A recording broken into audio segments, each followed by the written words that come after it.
বিভূতিভূষণ বন্দ্যোপাধ্যায়ের আরও একটি ছোট গল্প, ডাইনি, আজ আমরা শুনব। অফিস থেকে ফিরে দেখলুম স্ত্রী মেয়েকে নিয়ে বিছানায় শুয়ে।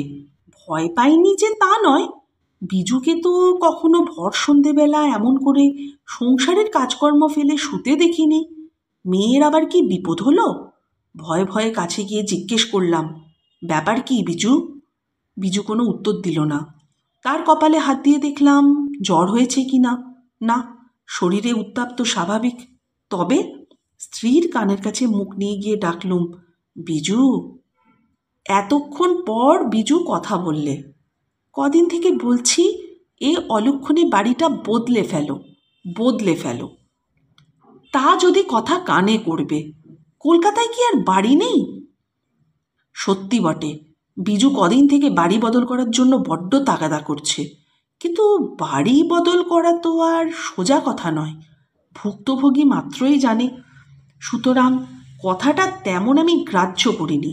বললুম, এ বাড়ির কি দোষ করেছে বিজু? ব্যাস, বিজু যেন ফেটে পড়ল। দোষ করেছে? চারদিকে সব ডাইনি। একটা মেয়ে নিয়ে তাও যা ঘর করছি, তা যদি ওদের সহ্য হয়। ডাইনি? আমি ওসব অন্ধবিশ্বাসকে প্রশ্রয় দিই না বিজু, কানেও তুলি না। তা বিশ্বাস কেন করবে?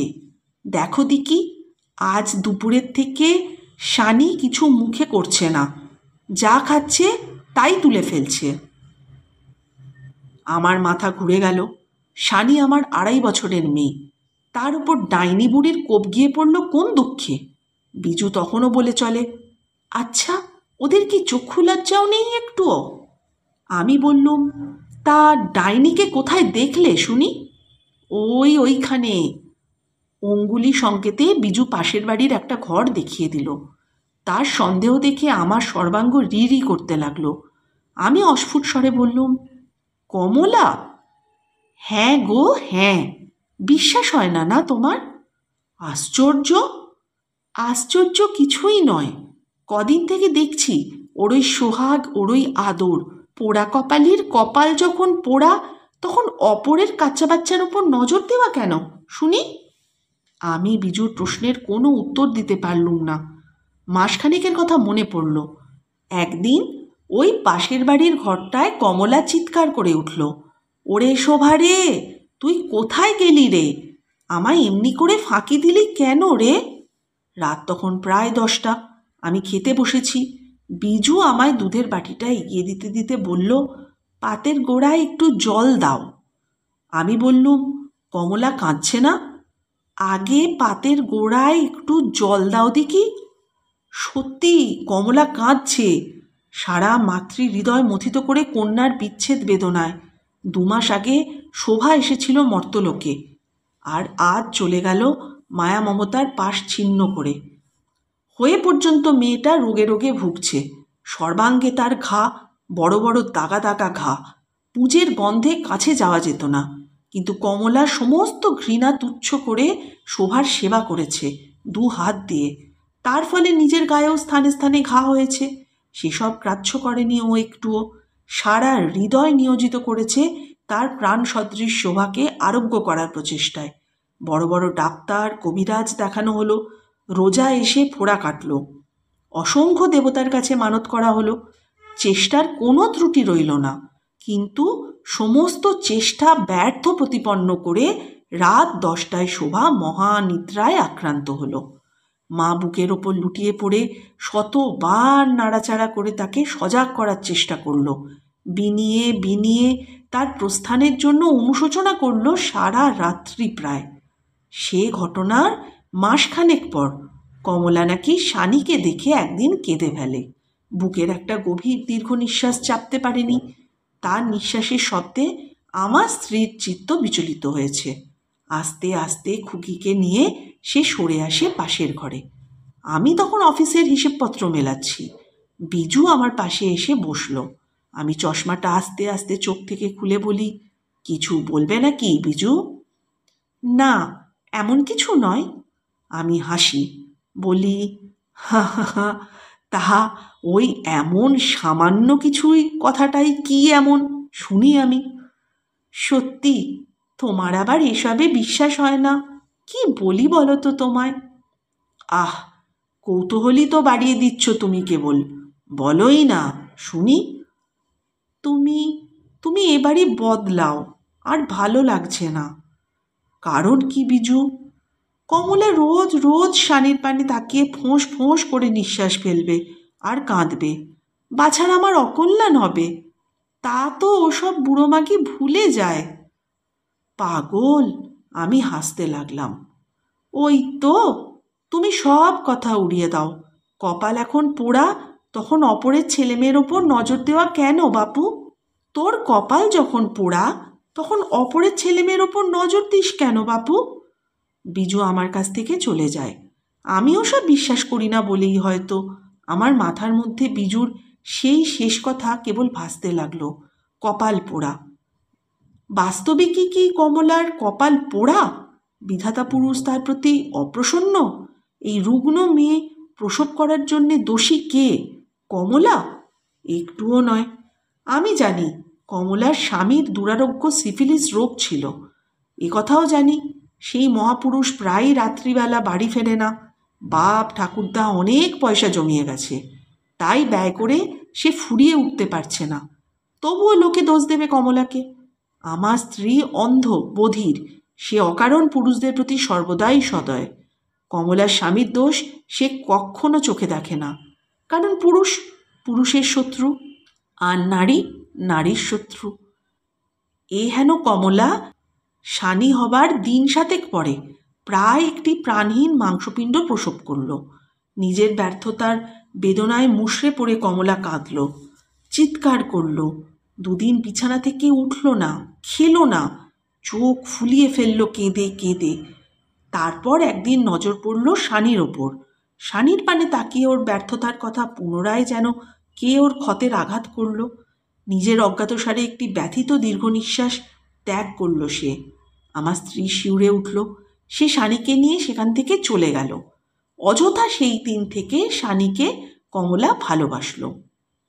এরপর অনেক মাদুলি ধারণ করে, অনেক গ্রহ উপগ্রহকে ঘুষ দিয়ে, অনেক নির্দিষ্ট গাছে ঢিল ঝুলিয়ে কমলা আবার অন্তঃসত্ত্বা হলো। আবার সে ক্ষুধিত মাতৃহৃদয় নিয়ে অনুভব করল তার গর্ভস্থ ভ্রূণের সূক্ষ্ম সত্তা। আমি ভগবানের কাছে প্রার্থনা করলুম, প্রভু, ওকে আর বঞ্চিত করো না। তিনি হয়তো আমার প্রার্থনায় সাড়া দিলেন। কমলার মেয়ে হলো। আবার সে তার পুরনো হাসি ফিরে পেল। মেয়েকে মানুষ করতে লাগলো বহু প্রয়াসে। কিন্তু এ খুকিও বাঁচল না। তার এই পৃথিবীর আবহাওয়াটা সইল না। এ কথা আমি আগেই বলেছি। সেই সঙ্গে আরও বলেছি যে কমলা তার শোক ভুলে আবার আমাদের শানির পানে ফিরে তাকালো। আবার তার বুকে আঘাত লাগলো। সে দুহাত বিস্তার করে শানির দিকে ছুটে এলো। আমার স্ত্রী ভাবতে লাগলো এর হাত থেকে রেহাই পাওয়ার কথা। অগত্যা আমাকে বাড়ি বদল করার জন্য অনুনয় বিনয় করতে লাগলো খুবই। যেহেতু আমি ওসব অযৌক্তিক কিছু বিশ্বাস করি না, সেই জন্য আমি তার কথা উপেক্ষা করেছিলাম। যাই হোক, কমলা একদিন জিজ্ঞেস করল, শানি কই ভাই? আমার স্ত্রী আজকাল বড় একটা শানিকে কমলার সামনে বার হতে দেয় না। শানি তখন আরামে নিদ্রা যাচ্ছে। আমার স্ত্রী বলল, শানির বড় অসুখ করেছে। আমি পাশের চেয়ারেই বসেছিলাম। স্ত্রীর এই মিথ্যা কথা শুনে আমি চমকে গেলাম। কমলা ভয়ার্থ স্বরে বলল, কি অসুখ ভাই? এই সামান্য জ্বর। ডাক্তার দেখাচ্ছ? না, দেখাবো। না ভাই, দেরি করো না একটুও, ভালো ডাক্তার দেখাও। যা দিনকাল পড়েছে ফেলে রাখা কিন্তু একটুও উচিত নয়। ও চলে গেল। ওর গলার স্বর ঈষৎ কম্পিত হলো। আমি বেশ বুঝতে পারলুম। আমি স্ত্রীকে বললুম, এই মিথ্যে বলে কি লাভ হলো তোমার বিজু? তুমি থামো দেখি। সুতরাং আমি নীরব হই এবং স্ত্রী বলে চলে, 50 দিন বলছি বাড়ি বদল করো, বাড়িটা বদল করো। সে কথা যদি গ্রাহ্য হয় তোমার। তারপর দিন দুপুরবেলা কমলা নাকি এসেছিল শানিকে দেখতে। শানির অসুখের খবর পেয়ে সে চুপ করে থাকতে পারেনি। সারাদিন সে খুকিকে কোলে করেছিল। আমার স্ত্রীর সমস্ত বিপরীত চেষ্টা ব্যর্থ করে আমি আসবার ঘণ্টা তিনেক আগে এখান থেকে সে গেছে। আমি অফিস থেকে ফিরে বিজুকে আর শানিকে ওই অবস্থায় দেখলুম।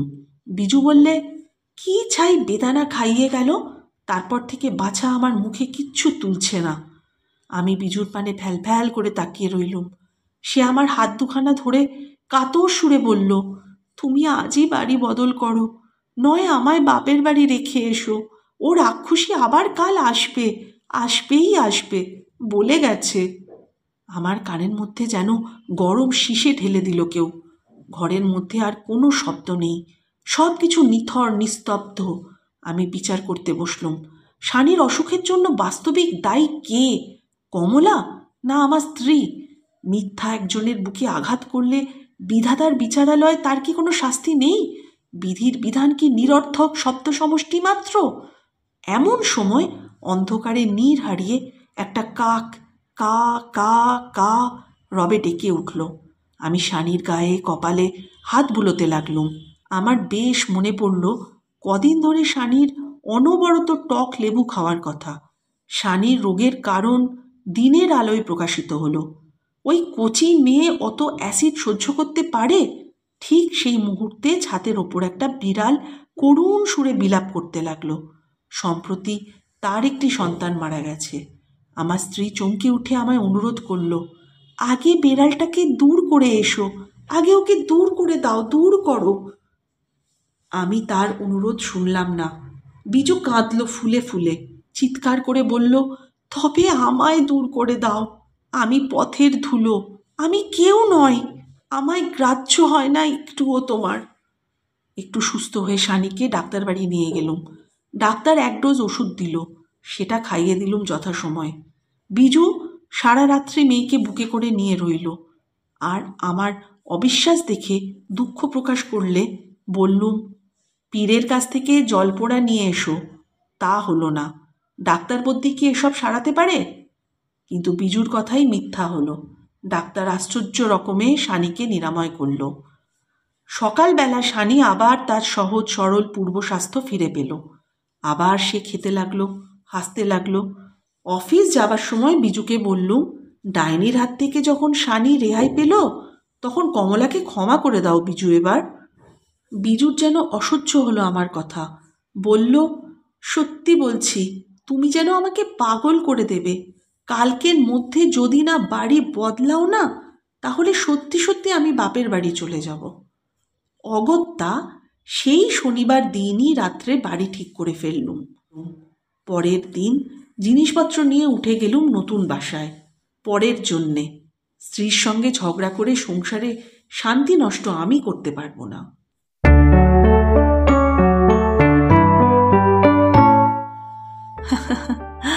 বড় সুন্দর গল্পটি। ডাইনি। সত্যি মায়ের ভালোবাসা বড় অন্ধ হয় তার সন্তানের প্রতি, বিশেষত সেই সন্তান যখন একদম ছোট থাকে। আপনার কি মনে হয়, সত্যি না? জানান না আপনার কিছু অনুভবের কথা। আর সবাই খুব ভালো থাকবেন। দেখা হবে, খুব তাড়াতাড়ি ফিরবো আরও একটা ছোট্ট এরকম সুন্দর গল্প নিয়ে। নমস্কার।